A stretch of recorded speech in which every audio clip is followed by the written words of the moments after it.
Assalamualaikum warahmatullahi wabarakatuh. Apa kabar semua? Semoga yang melihat video ini selalu sehat dan ketika meninggal dalam keadaan husnul khotimah. Amin amin ya rabbal alamin. Sebelum kita melanjutkan pembelajaran berikutnya, ada kutipan hadis dari Nabi Muhammad SAW yang berbunyi, Innal bakhila man zukirtu indahu falam yusalla alayya.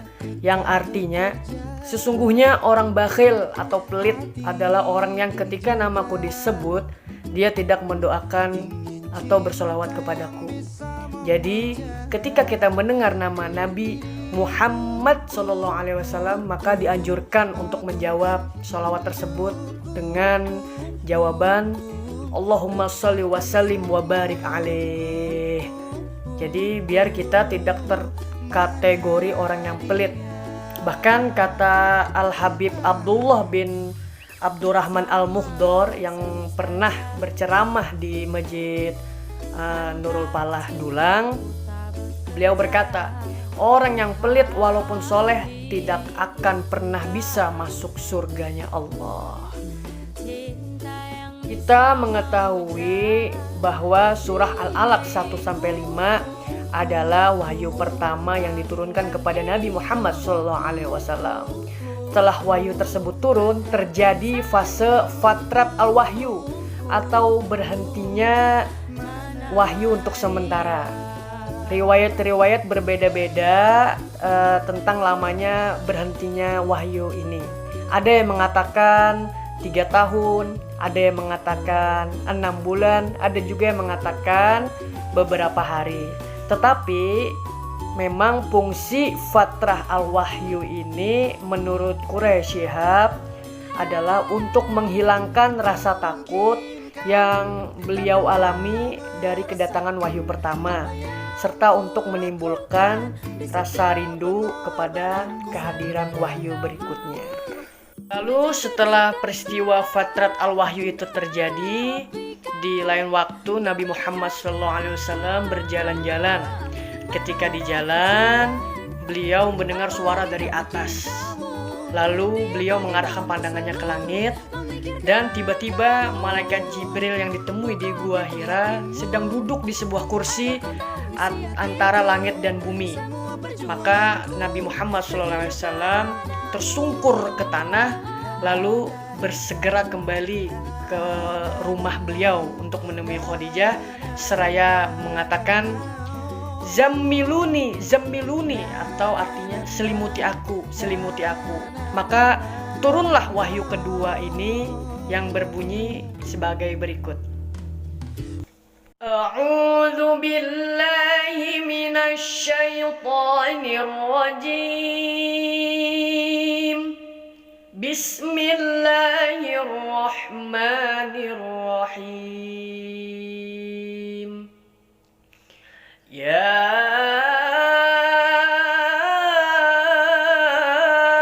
ayyuhal muddatsir qum fa'anzir wa rabbaka fakabbir wa siyabaka fatahhir warrujza fahjur. Wahyu kedua yang turun setelah fatrat al-wahyu ini adalah surah Al-Mudaththir 1-5. Dikatakan di dalam buku pengantar studi ilmu Al-Quran, surah Al-Mudaththir ini adalah turun sebagai tanda kerasulan. Sedangkan ayat Al-Iqra atau surah Al-Alaq turun itu sebagai tanda kenabian. Makna dari surah Al-Mudaththir 1-5 ini adalah sebagai berikut. Ayat pertama disebutkan bangkitlah lalu berilah peringatan. Ini mengisyaratkan sejak awal bahwa Nabi Muhammad SAW diutus untuk seluruh manusia, kapan dan dimanapun, atau bahkan untuk seluruh alam. Pada ayat kedua yang memerintahkan beliau untuk mengagungkan Allah, mengisyaratkan bahwa modal utama dalam melaksanakan tugas adalah kemantapan hati tentang kebesaran Allah. Lalu ayat yang ketiga mengingatkan perlunya penampilan lahir dan batin yang bersih, dan itu semua dapat diwujudkan dengan meninggalkan dosa. Lalu ayat yang keempat mengingatkan beliau untuk melakukan kegiatan dakwah tanpa pamrih dan tanpa menanti imbalan dari siapapun yang beliau peringatin. Lalu dilanjutkan oleh ayat kelima dengan perintah bersabar, melaksanakannya demi karena Allah. Perintah ini mengisyaratkan bahwa beliau akan menemui banyak tantangan sehingga perlu membawa bekal kesabaran dan ketabahan. Diriwayatkan bahwa ketika turun perintah menyampaikan peringatan oleh wahyu kedua tadi, Nabi Muhammad menyampaikan kepada Khadijah bahwa masa serius telah dimulai. Makanya dikenal nanti as-sabiqunal awwalun atau orang-orang pertama yang masuk Islam. Rinciannya sebagai berikut. Wanita pertama yang memeluk Islam adalah Khadijah. Orang dewasa pertama adalah Abu Bakar. Remaja pertama adalah Ali bin Abi Thalib. Bekas budak pertama adalah Zaid bin Harisah. Sedangkan Bilal bin Rabah adalah orang pertama yang memeluk Islam dari statusnya sebagai budak. Setelah itu secara perlahan tetapi pasti Rasulullah pengikutnya semakin bertambah. Nah, yang diantaranya yang menyusul adalah Utsman bin Affan, Zubair bin Awam, Abdurrahman bin Auf, Said bin Abi Waqqas, Tolha bin Abdillah, Ja'far bin Abi Thalib, dan lain-lain sehingga mencapai nantinya sekitar 30 pengikut. Akhirnya Nabi Muhammad memilih kediaman sahabat Nabi yang bernama Arqam, atau nanti rumah Arqam ini disebut Darul Arqam, yang mana tempat itu sebagai pertemuan untuk memperoleh bimbingan dari Nabi Muhammad dan juga tempat bagi mereka yang berminat memeluk Islam. Setelah 3 tahun berdakwah secara diam-diam maupun rahasia di rumah milik sahabat Arqam atau Darul Arqam, turun firman Allah memerintahkan untuk memberi peringatan kepada keluarga besar Nabi Muhammad SAW sebagai berikut. A'udzu billahi minasy syaithanir rajim. Bismillahirrahmanirrahim. Wa anzir 'ashiratakal aqrabin. Wakhfid janahaka liman ittaba'aka minal mu'minin. Fa in 'asawka faqul inni bari'um mimma ta'malun.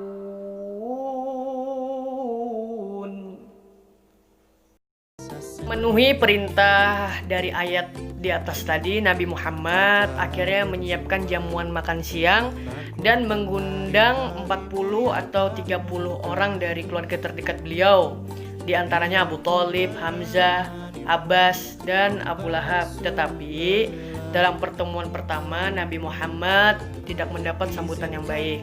Lalu sekali lagi beliau mengundang mereka. Di kali kedua beliau berkata, "Aku tidak melihat ada seseorang dari kalangan masyarakat Arab yang dapat mengundang suatu kebaikan di tengah mereka melebihi daripada apa yang aku sampaikan kepada saudara-saudara sekalian. Yang aku sampaikan adalah kebajikan duniawi dan ukhrawi. Allah mengutus aku untuk mengajak saudara-saudara ke arah itu. Siapakah yang akan menyambut ajakanku ini?" Dan ternyata di pertemuan kedua, respon dari keluarga besar Nabi Muhammad, mereka menolak. Yang menarik dari wahyu ketiga ini, surah Asy-Syu'ara ayat 214 sampai 216 adalah mengapa perintah menyampaikan ajaran Islam ini ditujukan pertama kali kepada keluarga besar Nabi Muhammad. Jawabannya adalah perintah tersebut mengisyaratkan tanggung jawab seorang penganjur agama untuk mengajak diri dan keluarganya terlebih dahulu dan tidak berlepas dari mereka, selalu merawat keislaman mereka. Begitu. Setelah wahyu ketiga tadi turun dan Nabi melaksanakan perintah dari ayat tersebut, akhirnya dakwah terbuka dimulai sejak turunnya firman Allah sebagai berikut. A'udzu billahi minasy syaithanir rajim. Bismillahirrahmanirrahim. Fasda' bima tu'mar wa a'rid 'anil musyrikin. Inna kafainakal mustahzi'in. Dapat perintah tegas dari ayat di atas, langkah pertama Nabi Muhammad adalah menaiki bukit Safa. Lalu beliau berkata, "Ya Sobahah, ya Sobahah, sini-sini," artinya sini-sini, berkumpul. Akhirnya yang mendengar suara Nabi Muhammad berkumpul, termasuk Abu Lahab.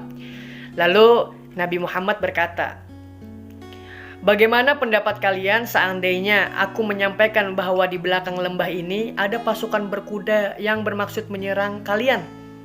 Lalu mereka menjawab, "Kami tidak mengenal engkau pernah berbohong."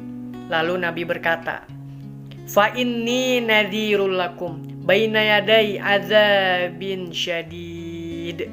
Artinya, aku memperingatkan kamu semua bahwa di hadapanku atau di akhirat ada siksa yang amat pedih.